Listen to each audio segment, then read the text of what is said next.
Critics sometimes say that evolution is just a theory, but that isn't meaningful. In science, theory has a specific definition.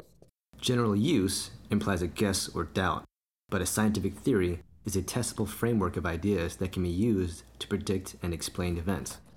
The phrase theory of evolution is ambiguous because it is used to refer to two different things: the fact of how life developed on Earth and the theoretical system by which humans explain it. Scientists might debate how it happened, but never whether it happened. Evolution is both a fact and a theory. The idea that complex forms develop from simple forms is ancient. By proposing a mechanism for this development, Darwin elevated evolution from a hypothesis to a theory. Evolution is a unifying theory of biology. It is one of the best supported and most widely accepted theories in science. The evidence for evolution comes from many different sources, not just the fossil record.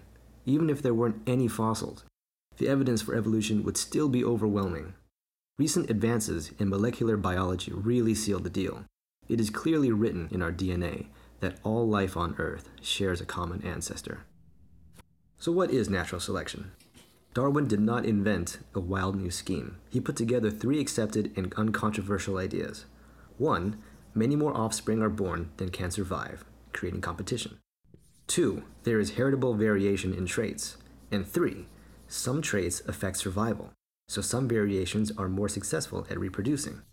Given these conditions, over many generations, the population will change.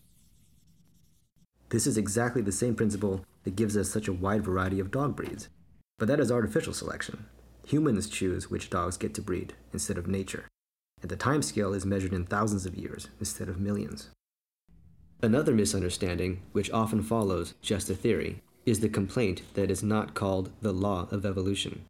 But laws are not more certain than theories, and theories never become laws. They are in different categories. An example of these differences is gravity. Laws are usually short, expressed by an equation, and describe facts. The law of gravity, for example, describes the precise relationship between mass, distance, and gravitational force, but it makes no attempt to explain why things behave this way. They just do. Theories, on the other hand, are usually long, expressed in words, and explain the behavior described by laws.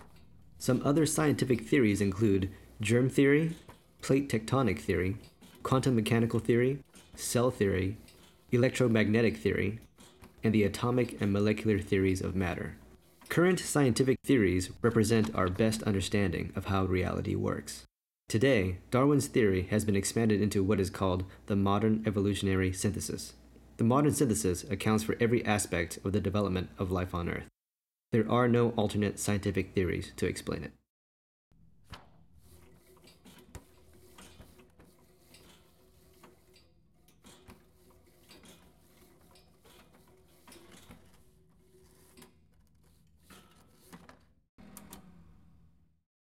Evolution is a theory.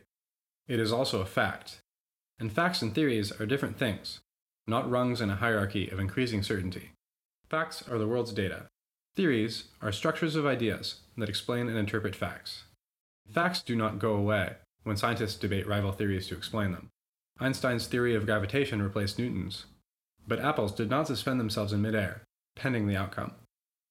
And humans evolved from ape-like ancestors, whether they did so by Darwin's proposed mechanism or by some other yet to be discovered.